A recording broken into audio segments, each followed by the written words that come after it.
E aí, para quem está na luta dos concursos públicos, a gente sabe que cada detalhezinho na prova de português conta, e muito.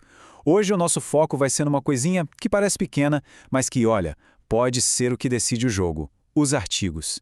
Dominar o uso do o, a, e uma é bem mais crucial do que parece e a gente vai descobrir por quê.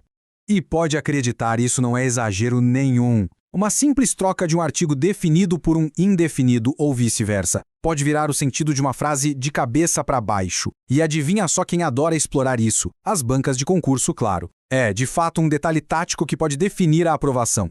Muito bem. Vamos ao que interessa. A gente vai construir esse conhecimento passo a passo, tá? Primeiro, vamos ver o básico. O que são os artigos? Depois, a gente mergulha na diferença fundamental entre definidos e indefinidos e as funções deles. Em seguida, vamos direto para os casos especiais, aqueles que as provas amam cobrar. E, para fechar, um resumão com dicas práticas para não ter mais erro. Então, vamos começar pela base, pelo alicerce. Para a gente entender bem, a primeira pergunta a ser respondida é: afinal de contas, o que é um artigo e qual é o papel dele dentro da frase? Olha, a definição é bem direta. O artigo é aquela palavrinha que vem antes do substantivo e ele tem basicamente duas missões. A primeira é dizer se estamos falando de algo específico ou de algo genérico. E a segunda, que é importantíssima, é que ele tem que combinar, sabe? Ele precisa concordar em gênero, masculino ou feminino, e em número, singular ou plural, com o substantivo que ele está acompanhando. Essa é uma regra de ouro da concordância. Agora a gente chega na principal divisão. Entender a diferença entre definido e indefinido é o primeiro grande passo para não cair em nenhuma pegadinha.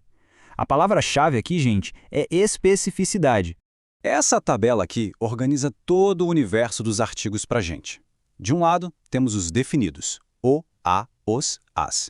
Eles apontam para algo que já é conhecido na conversa.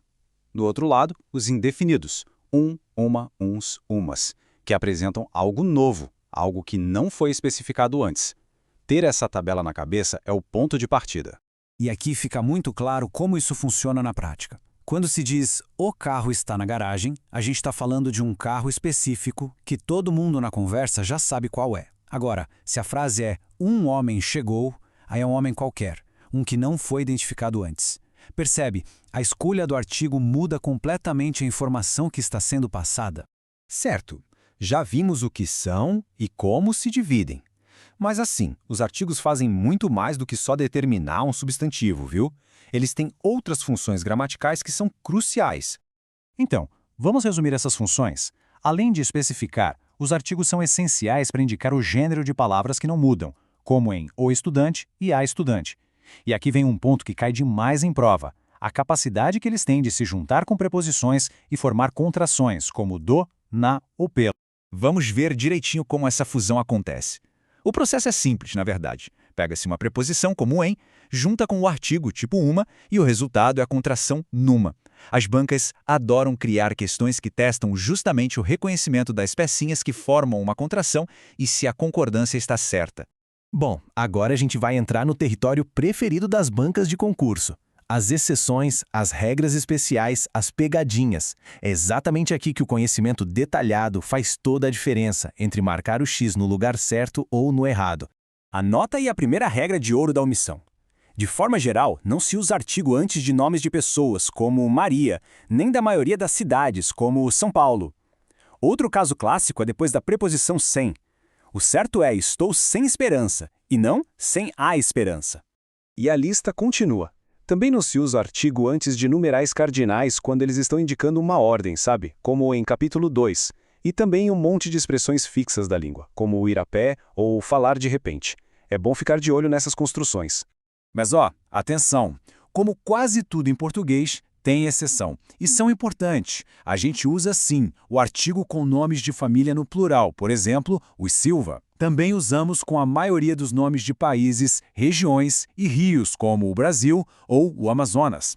Saber quando não usar e quando usar é o pulo do gato.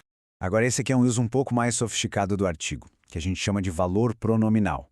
Na frase "o mais caro custou R$50", a palavra "o" não está só acompanhando um substantivo. Na verdade, ela está no lugar da palavra livro, que já foi dita antes. É um jeito elegante de evitar a repetição e deixar o texto mais coeso. Chegamos na parte mais prática. Com base em tudo isso que a gente viu, como é que se transforma esse conhecimento em acertos no dia da prova? Vamos focar no que realmente importa. Olha só, tudo o que vimos pode ser resumido em 4 pontos essenciais. Dominar esses 4 aspectos sobre os artigos aumenta e muito a chance de sucesso nas questões de gramática. Então, vamos lá. O checklist da aprovação. Primeiro, sempre, mas sempre mesmo, verificar a concordância de gênero e número. Segundo, analisar bem o contexto para decidir entre definido e indefinido. Terceiro, reconhecer e entender as contrações. E quarto, que talvez seja o mais importante para as pegadinhas, memorizar os casos em que o artigo não pode ser usado de jeito nenhum. Esse é o mapa da mina para a prova. Com essa análise detalhada, os artigos deixam de ser um bicho de 7 cabeças e se tornam mais uma ferramenta no nosso arsenal de estudos, né? A questão que fica agora é, com essa base sólida, qual vai ser o próximo tópico da gramática a ser conquistado nessa jornada? O importante é nunca parar. Até a próxima!